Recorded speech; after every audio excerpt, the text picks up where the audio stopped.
चलिए, तो स्वागत है आप लोग का हमारे इस YouTube channel online English Gurukul में।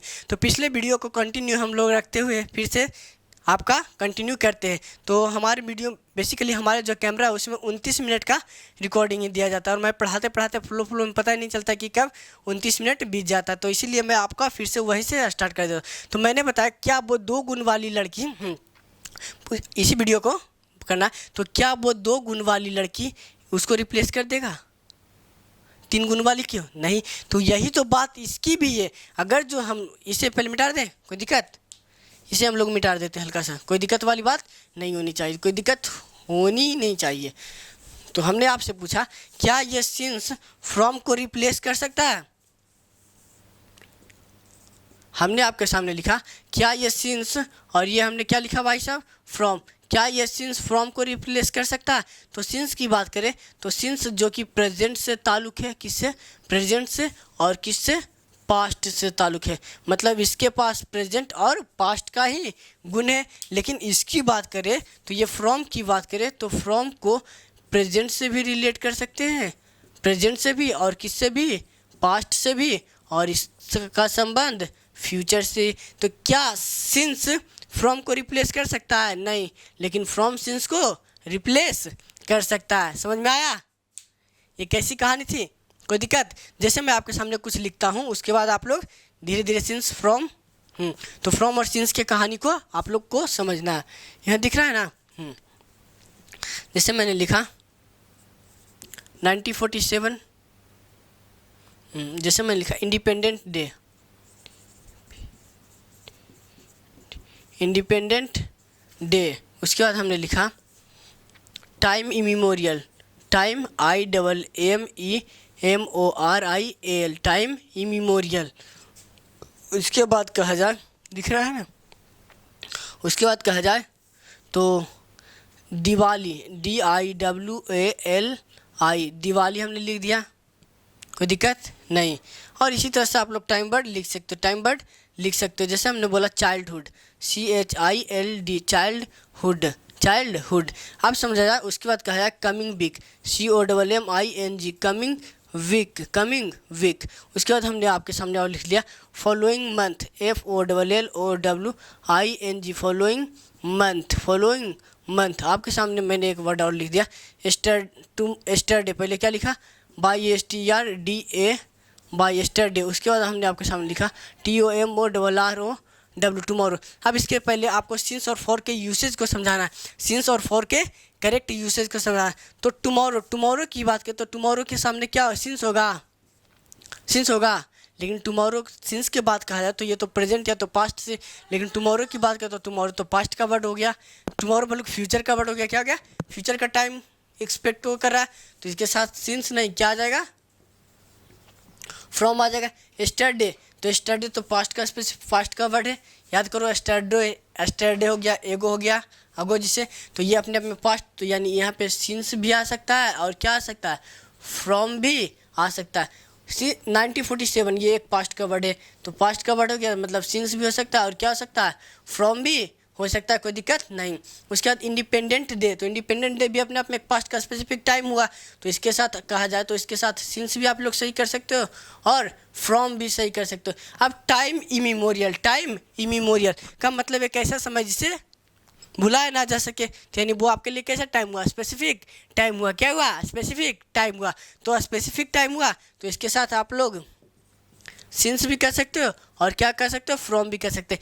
कई लोग इसे रटते हैं कि टाइम इमेमोरियल के साथ फ्रॉम आता है, फ्रॉम अरे चचा, रटने की क्या बात है? सीखना शुरू करो। क्या करो? सीखना शुरू करो। जब आप लोग सीखना शुरू करोगे तो आपका खुद इसमें इंटरेस्ट धीरे धीरे डेवलप करता चला जाएगा, कोई दिक्कत वाली बात नहीं। तो आप लोग सीधे करते हो रूल नंबर 56, ये दिस डैट। मुझे रूल नहीं आते, मुझे रूल नहीं आते। मैं हमेशा आपको लॉजिक से ही पढ़ाऊंगा। जिस तरह से मुझे मेरे गुरु ने तैयार किया है उस तरह से मैं चाहता हूं कि मैं आपको भी तैयार कर दूं, कोई दिक्कत वाली बात नहीं। तो ठीक है, मुस्कुरा के एक बार फिर से बोल दो तेरे नाम, चलो भाई हो गया। उसके बाद दिवाली, तो दिवाली अपने आप में पास्ट का स्पेसिफिक टाइम हुआ, तो ये अपने आप में सिंस भी हो सकता है और क्या हो सकता है, फ्रॉम भी आ सकता है। उसके बाद मैं कहूँ चाइल्डहुड, तो चाइल्डहुड में भी हम लोग वही कर सकते हैं, सिंस या फिर फ्रॉम भी यूज कर सकते हैं। कमिंग वीक मतलब जो सप्ताह अभी आया ही नहीं, तो आया ही नहीं तो वो क्या हो गया, फ्यूचर हो गया। तो फ्यूचर के लिए क्या सिंस यूज करोगे, बिल्कुल नहीं, तो क्या यूज करोगे, फ्रॉम। और ये फॉलोइंग वीक, फॉलोइंग मंथ है, फॉलोइंग मंथ तो आने वाला, तो ये भी अपने आप में फ्यूचर की बात कर रहा है, तो फ्यूचर की बात कर रहा है, तब तो फ्रॉम चिपका दो, सिंस नहीं होगा। ये समझ में आया। तो आपको मैंने इससे पहले, ये कोई दिक्कत नहीं, इसको सबसे पहले आप लोग स्क्रीनशॉट ले लें, ठीक है। अब मैंने आपको कुछ बताया था, अब मैंने आपको कुछ बताया था जो मैं आपको फिर से कराना चाहता हूँ। जैसे मैंने कहा माई ब्रदर हैज़ बिन, जैसे मैंने आपको कहा था माई brother has been working, my brother has been working in this company, in this company company since ही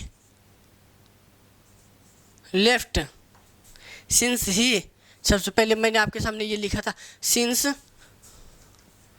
2010, मान लिया जाए 2010 लिख दिया, since my brother has been working in this company since 2010, तो मेरा भाई 2010 से इस कंपनी में काम कर रहा है, मतलब 2010 से काम कर रहा है, तो यानी इसका 12 साल करने का एक्शन परफेक्ट हो चुका और आगे भी काम करने का एक्शन जारी है। 12 10 22 हुआ, तो 22 चल रहा है, क्या चल रहा है, 22 चल रहा है, तो ये अपने आप में सही हुआ, कोई दिक्कत नहीं। अगर जो कोई कह दे सिंस नहीं हम लेना चाहें, ठीक, हम लोग फ्रॉम यूज़ कर रहे हैं, क्या कहीं यूज़ करें, फ्रॉम, तो फ्रॉम भी तो हम लोग यूज़ कर सकते हैं, क्योंकि फ्रॉम प्रेजेंट, पास्ट और फ्यूचर ये तो तीनों के लिए अवेलेबल है, तो सिंस कर लो या फिर फ्रॉम कर लो। अब मैंने आपको कुछ कंजंक्शन के रूप में बताया था, किसके रूप में, कंजंक्शन के रूप में, तो चलिए कंजंक्शन वाली भी कहानी स्टार्ट कर देते हैं, यहाँ से लिख देते हैं, कोई दिक्कत, यहाँ दिख रहा है, चलिए हमने लिखा my brother has been working, my brother has been working in this company, in this company since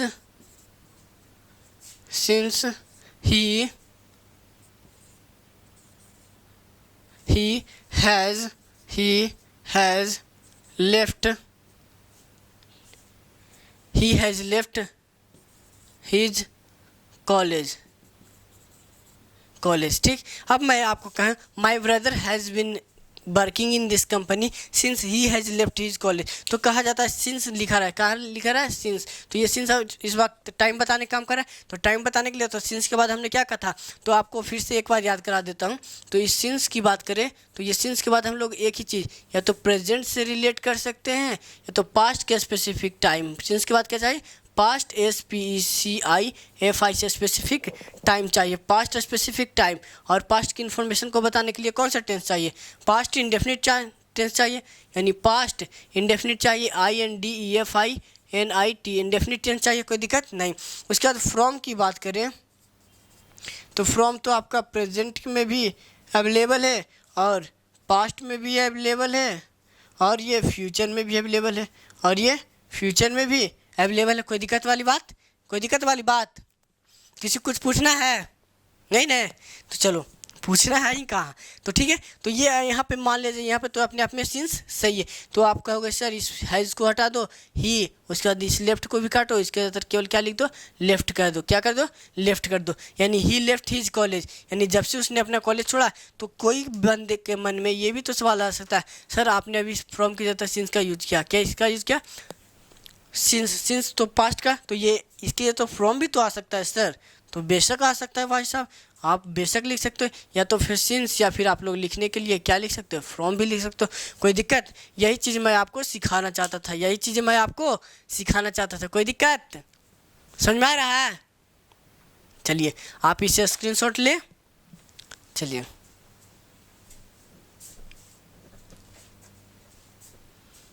हो गया। इसमें कोई दिक्कत नहीं। तो चलिए आप समझते हैं, इंग्लिश अपने आप में एक लैंग्वेज होता है। क्या होता है भाई साहब, जब मैंने आपको शुरुआत में ही पढ़ाया था तो इंग्लिश अपने आप में क्या होता था, लैंग्वेज होता था। क्या होता था, बोलते ही नहीं हो तुम लोग। मैं सोचता हूँ कि आप लोग बोलो, तो आप लोग तो बोलते ही नहीं हो कि क्या होता है। सीधा अगर जो कोई आपको कोई एक एवरेज टीचर ये बता देता कि ये इसके साथ ये आता है बेटा, इसके साथ ये आता है, तो आप उसे जहर की शीशी की तरह घोल कर पी जाते, पूछते भी ज़िंदगी में नहीं कि सर इसके साथ क्यों नहीं आता है। लेकिन मैं आपको जब सिखाना चाहता हूँ तो आप लोग सीधा कहते हो कि पेपर में क्या आता है। अरे पेपर से कभी लेवल डिसाइड नहीं होता। और पेपर क्या बताता है, आपका कोई भी व्यक्ति ये रिपोर्ट कार्ड के सहारे मत रहो कि आपके इतने नंबर है। मैं अपनी बात करूं तो मेरा मैट्रिक के मतलब 10th की बात करूं तो मेरा 10th में इंग्लिश कितना 35 नंबर है, मात्र ओनली 35 मार्क्स। तो वो पढ़ने यानी सीखने की धुन होनी चाहिए, सीखने की धुन होनी चाहिए, सीखने की धुन होनी चाहिए। चलिए कोई दिक्कत नहीं, हो गया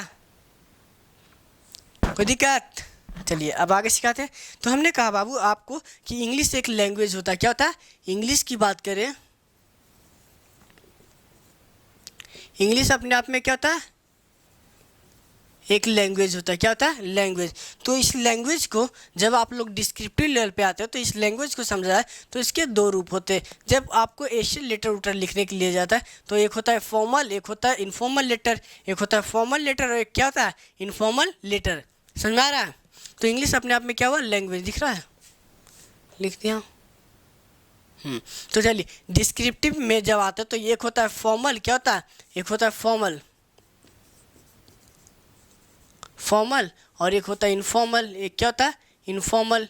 एक हो गया फॉर्मल, एक हो गया इनफॉर्मल, एक हो गया फॉर्मल और एक हो गया इनफॉर्मल। कोई दिक्कत वाली बात नहीं। अब ये फॉर्मल और इनफॉर्मल की बात करें, फॉर्मल और इनफॉर्मल की बात करें, फॉर्मल और इनफॉर्मल की बात करें तो कहा जाता है फॉर्मल का मतलब होता है, इसमें हम लोग फॉर्मल में हम लोग कंप्लीट मीनिंग नहीं लिखते। फॉर्मल हम लोग स्पोकन एस्पेक्ट की बात करते हैं। इनफॉर्मल की बात करें तो इनफॉर्मल होता है इंग्लिश के एक स्पोकन एस्पेक्ट की बात करता है। यानी इनफॉर्मल, फॉर्मल का बात करें तो ये फॉर्मल तो अपने आप में एक रिटन एस्पेक्ट की बात करता है। किसका, रिटन एस्पेक्ट की बात करता है। और ये इनफॉर्मल की बात करें तो ये स्पोकन एस्पेक्ट की बात करता है। किसकी, स्पोकन, SPOKEN, स्पोकन एस्पेक्ट की बात करता है, स्पोकन एस्पेक्ट की बात करता है। उसके बाद दूसरी बात हमने कहा तो ये ग्रामेटिकली, इसमें ग्रामर ओरिएंटेड होता है। इसमें ग्रामर, ग्रामर ORIENTED ओरिएंटेड होता है। इसमें ग्रामर ओरिएंटेड होता है। और उसकी बात करें तो दूसरी में इसमें नॉन ग्रामेटिकल होता है। क्या होता है, नॉन ग्रामेटिकल होता है। क्या होता है, नॉन ग्रामेटिकल होता है। ये नॉन ग्रामेटिकल,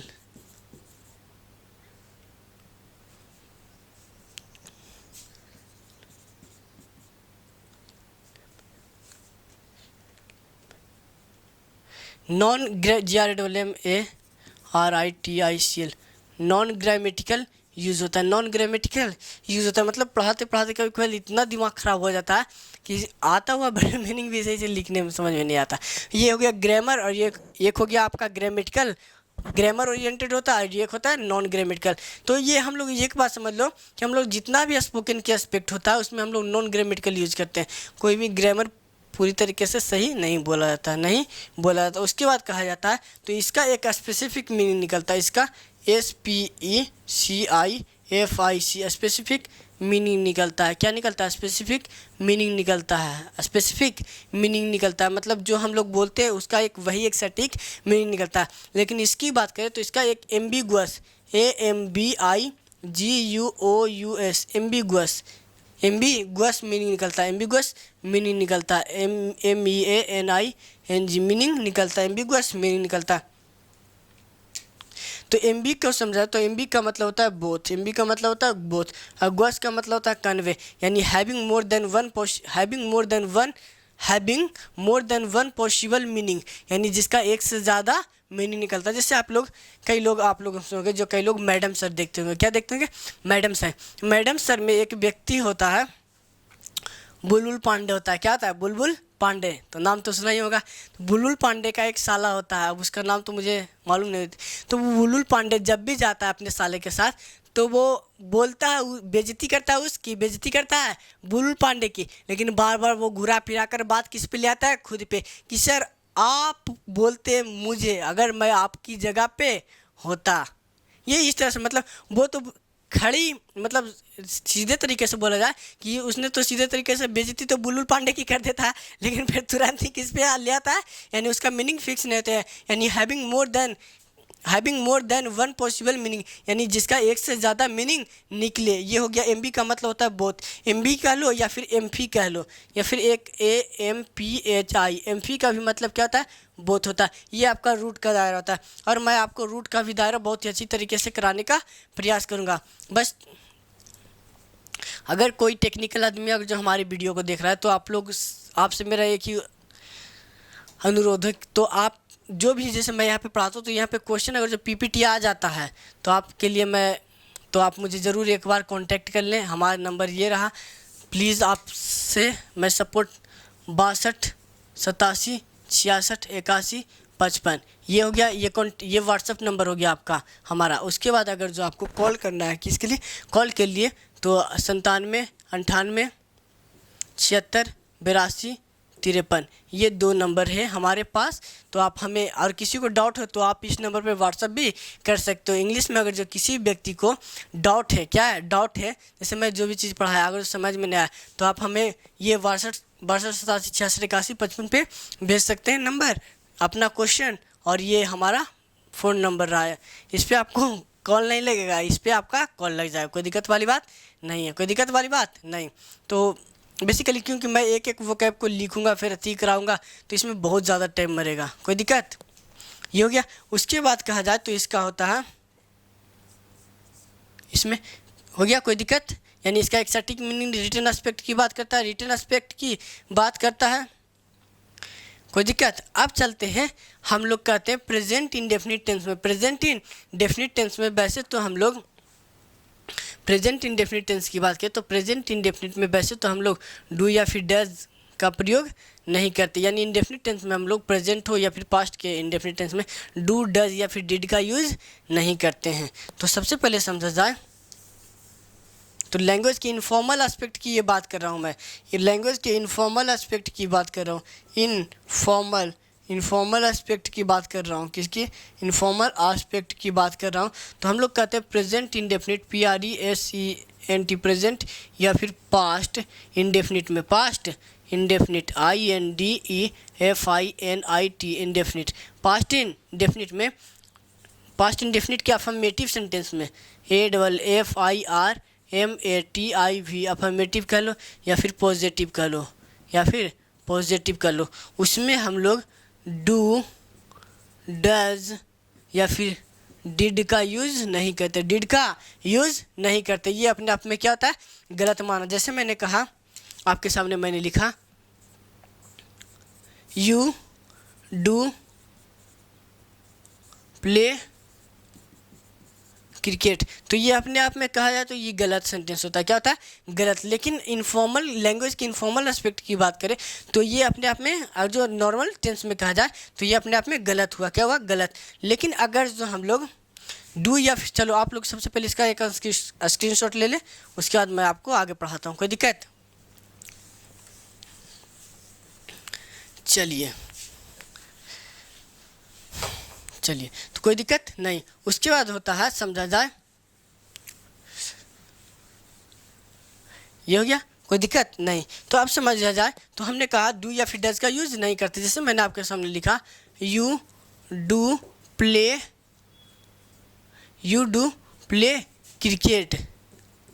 क्रिकेट, तो हम लोग इसे कह दिए गलत। ये बेसिकली ग्रामेटिकली तरीके से कहा जाए तो ये सेंटेंस गलत नहीं है, लेकिन हम लोग कह देते, कोई दिक्कत वाली बात नहीं। कहा जाता है डू या फिर प्रेजेंट इंडेफिनिट में, प्रेजेंट इंडेफिनिट PRESENT प्रेजेंट, या फिर past indefinite INDEFINIT indefinite, past indefinite के affirmative sentence AFFIRMATIV affirmative sentence या फिर पॉजिटिव सेंटेंस इसी को बोल सकते हैं, पॉजिटिव सेंटेंस बोल सकते हैं। तो इसमें हम लोग डू या फिर डज या फिर डिड का यूज़ अगर करते हैं तो ये एक्शन को इम्फेसाइज करने का काम करता है। इम्फेसाइज, ये एक्शन को EMPHASIZ, इम्फेसाइज करने का काम करता है। क्या करने का काम करता है? इम्फेसाइज मतलब जोर, इम्फेसिस बनाने का काम करता है, मतलब जोर डालने का काम करता है। जैसे मैं आपके सामने एक एग्जांपल लिखता हूँ। जैसे मैंने लिखा I do work for my family. I do work for my family, यानी मैं ही तो अपने घर के लिए काम करता हूँ। मतलब करता है और भी लोग, लेकिन मैं अपने एक्शन को, करने के एक्शन को क्या कर रहा हूँ? इम्फेसाइज कर रहा हूँ। क्या कर रहा हूँ? इम्फेसाइज कर रहा हूँ कि मैं ही तो अपने घर के लिए क्या करता हूँ? काम करता हूँ। कोई दिक्कत नहीं। तो मिलते हैं। तो आपका अगला पार्ट चलेगा, कहा था उसके बाद कहा था to mention a live action. ये जो लाइव एक्शन वाला होता है, ये जो हम लोग क्रिकेट कमेंट्री देखते हैं ना, उसका भी हम लोग इनफॉर्मल में यूज़ करते हैं। जैसे हेयर तथा देयर से स्टार्ट होने वाले इंट्रोडक्टरी सेंटेंस मैं आपको पहले बता देता हूँ। उसके बाद कहा जाता है anger of matter. Anger of matter, anger of matter यानी गुस्से को दिखाने के लिए भी हम लोग इन कॉन्टीन्यूअस का यूज़ करते हैं। कॉन्टीन्यूअस का यूज़ किया जाता है। वैसे तो हैबिट को बताने के लिए, किसको? हैबिट को बताने के लिए इंडेफिनिट टेंस यूज़ होता है। लेकिन ऑलवेज तो आप लोगों ने पढ़ा ही होगा कि ऑलवेज का प्रयोग हम लोग इंडेफिनिट में करते हैं। लेकिन मैंने आपको पहले ही बता दिया था कि किसी भी चीज़ को लेकर, कीवर्ड को लेकर रटना नहीं है, सीखना है। क्या करना है? सीखना है। तो सीखने के लिए आपका गुरु मिलता है आपके अगले एपिसोड में। तब तक के लिए जय हिंद।